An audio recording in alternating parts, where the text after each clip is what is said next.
Este programa é livre para todos os públicos. É o programa Bíblia no meu dia a dia e que bom ter a sua companhia, que bom saber que juntos temos feito essa experiência com a palavra de Deus. Essa palavra que vai dando para nós pistas, vai iluminando o nosso caminho para que nós vivamos aquela que é a vontade de Deus. Quero convidar você a abrir o seu coração, estamos aí na sequência do livro do Apocalipse de São João e precisamos da graça do Divino Espírito Santo para que ele nos conduza no nosso estudo bíblico. Vamos suplicá-lo. Em nome do Pai, do Filho e do Espírito Santo. Amém. Vinde, Espírito Santo, enchei os corações dos vossos fiéis e acendei neles o fogo do vosso amor. Enviai o vosso Espírito e tudo será criado e renovareis a face da terra. Oremos, ó Deus que instruíste os corações dos vossos fiéis, com a luz do Espírito Santo. Fazei que apreciemos retamente todas as coisas, segundo o mesmo Espírito, e gozemos sempre da sua consolação, por Cristo Senhor nosso. Amém. Nós vamos dar sequência ao estudo do Apocalipse, então pega a sua Bíblia, o seu caderno, anota aí o texto que nós vamos estudar hoje. Depois que você anotar, nós vamos ler esse texto e vamos buscar em Deus aquilo que Ele quer falar conosco. Apocalipse, capítulo 14, versículos de 1 a 13. Apocalipse, capítulo 14, versículos de 1 a 13.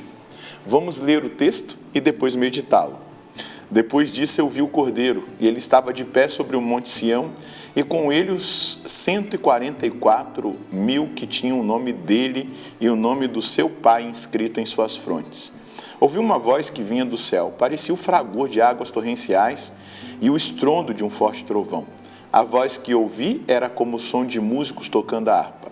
Estavam diante do trono, diante dos 4 seres vivos e dos anciãos, e cantavam um cântico novo. Era um cântico que ninguém podia aprender, só os 144.000 que foram resgatados da terra. Estes são os que não se contaminaram com a prostituição, pois são virgens. Eles seguem o Cordeiro aonde quer que vá. Foram resgatados no meio da humanidade como a primeira oferta a Deus e ao Cordeiro. Na sua boca nunca foi encontrada mentira. São íntegros. Vi então outro anjo que voava no ápice do céu, com uma mensagem a anunciar aos habitantes da terra, a toda nação, tribo, língua e povo, um evangelho eterno. O anjo clamava em alta voz: temei a Deus e dai-lhe glória, porque chegou a hora do seu julgamento. Adorai aquele que fez o céu e a terra, o mar e as fontes das águas. Um segundo anjo o seguia dizendo: Caiu Babilônia, a grande, aquela que embriagou todas as nações com o vinho do furor da sua prostituição. E um terceiro anjo os acompanhava, clamando em alta voz: se alguém adora a fera e a sua estátua e recebe sua marca na fronte ou na mão, esse vai beber também o vinho do furor de Deus, servido sem mistura na taça da sua ira. Será atormentado com o fogo e enxofre diante dos santos anjos do Cordeiro. A fumaça do seu tormento subirá para sempre, e dia e noite não terão descanso aqueles que adoram a fera e sua estátua, e quem quer que leve a marca com o seu nome. Aqui está a constância dos santos, daqueles que observam os mandamentos de Deus, a fidelidade a Jesus. Ouvi então uma voz vinda do céu que dizia: escreve, ditosos os mortos, os que desde agora morrem no Senhor. Sim, diz o Espírito, que eles descansem de suas fadigas, pois suas obras os acompanham. Vamos pegar esses versículos que nós acabamos de ler e passar cada um deles para nós percebermos o que Deus quer revelar a cada um de nós. Versículo 1. E vi o Cordeiro, ele estava de pé sobre o monte Sião, e com ele os 144.000 que traziam inscritos na fronte o nome dele e o nome do seu pai. O Cordeiro é Cristo, não é? A atitude de estar de pé significa que ele está vivo, que ele está ressuscitado. O monte Sião, a gente precisa lembrar, né, lá no extremo norte situado, significa a cidade de Jerusalém, onde está situada a cidade de Jerusalém, onde o Messias apareceria, segundo, vai aparecer na sua segunda vinda, segundo a tradição judaica. Espiritualmente, pode significar a igreja. Cristo está vivo, ressuscitado, vencedor em sua igreja, e ele sustenta a sua igreja até o fim. Essa é a grande graça que nós contemplamos do Cordeiro que está vivo, de pé, vencedor, sustentando a sua igreja. Os 144.000, 12 das 12 tribos de Israel, os 12 apóstolos, a nova aliança, vezes 1000, que significa a plenitude. Então, todos os santos ao longo da história da salvação universal, eles estarão com o Cordeiro de Deus, eles estarão ali, naquela visão da igreja triunfante, que vai se unir depois à igreja militante padecente. O escrito, que estava na fonte, a marca do Cordeiro, que é o contraditório da marca da besta, é a adoração filial, é o caráter sacramental do batismo, Como filhos de Deus, nós somos marcados e permanecemos fiéis em adoração a nosso Senhor, porque fomos adotados como seus filhos adotivos. Estão unidos ao Cordeiro pela graça santificante, de modo que possuem tudo o que é necessário para vencer a provação, a tribulação. Então nós temos toda essa graça. Versículo 2: E eu vi uma voz que vinha do céu, semelhante à voz de águas torrenciais e à voz de um forte trovão. A voz que eu ouvi era como de músicos tocando harpa. A voz que eu ouvi vinda do céu. Então, esse grande dom de Deus, essa ação de Deus, dessa voz que vem do céu, da visão do Cordeiro que se dá na terra, Cristo que está ressuscitado, que está presente, que está também sustentando a sua igreja, que militante na terra. Ele está ressuscitado, sustenta cada um dos cristãos ao longo da história, E a voz forte pode significar o louvor dos anjos, que estão no céu junto com os santos. Depois, o versículo 3: Cantavam como um cântico novo diante do trono, diante dos 4 seres vivos e dos anciãos. E ninguém podia aprender o cântico a não ser os 144.000 que foram resgatados da terra. O cântico novo, o cântico dos remidos, a canção nova, O cântico dos salmos, dos salvos, quer dizer, É esses que cantam esse canto. É a liturgia celeste, é o triunfo escatológico, Designar a visão beatífica dos santos, aqueles que possuem essa visão no céu e cantam, Adoram nosso Senhor, cantando essa canção nova, esse cântico novo. Versículo 4: estes são os que não contaminaram-se com a prostituição, pois são virgens. Eles seguem o Cordeiro aonde quer que vá. Foram resgatados do meio da humanidade como primícias para Deus e para o Cordeiro. Algumas características importantes que nós precisamos ver aqui desses 144.000, além de ter na fronte a marca, dos escolhidos, dos eleitos.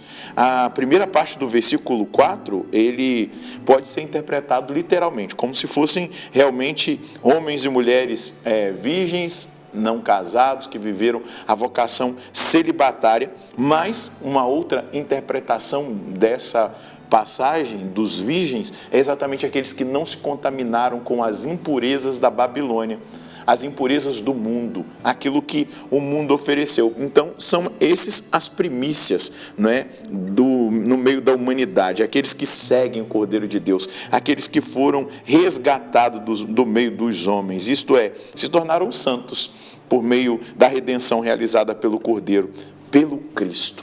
Versículo 5: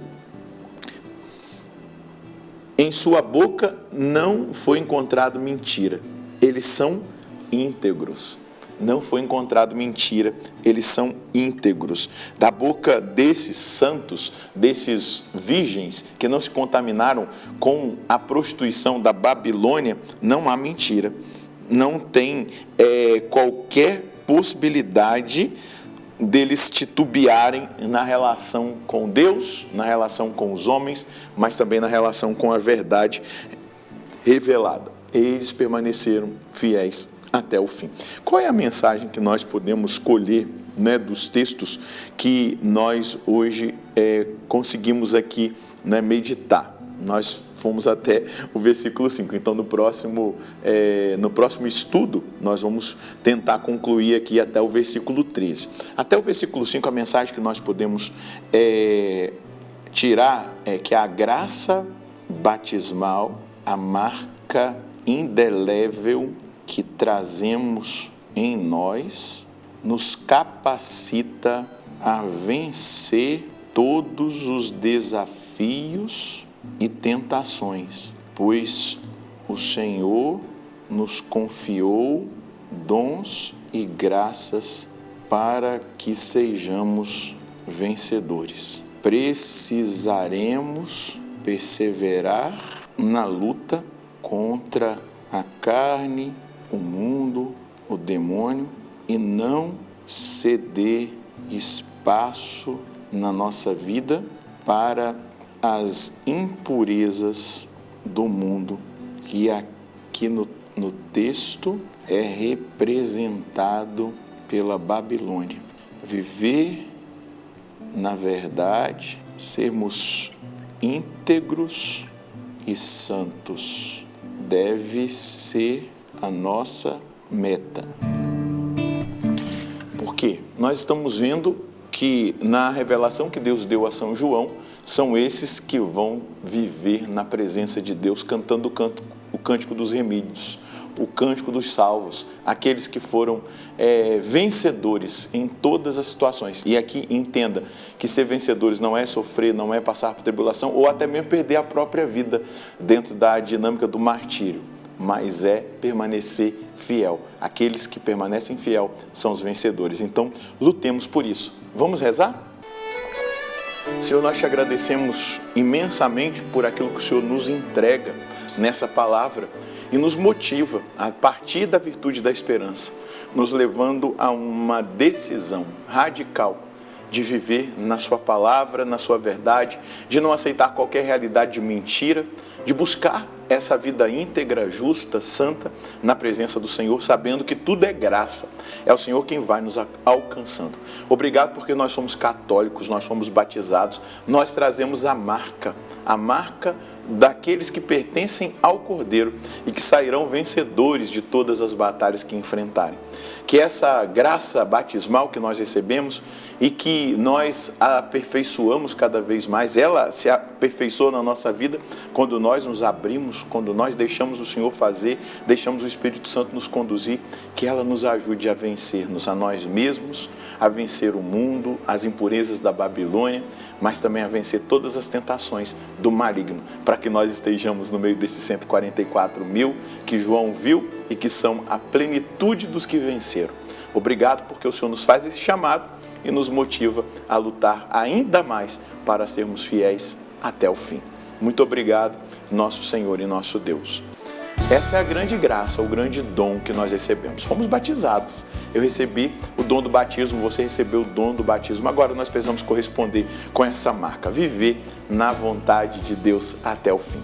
Deus abençoe você e a sua família. Nós nos encontraremos no próximo programa, se Deus quiser, no nome do Pai, do Filho e do Espírito Santo. Amém.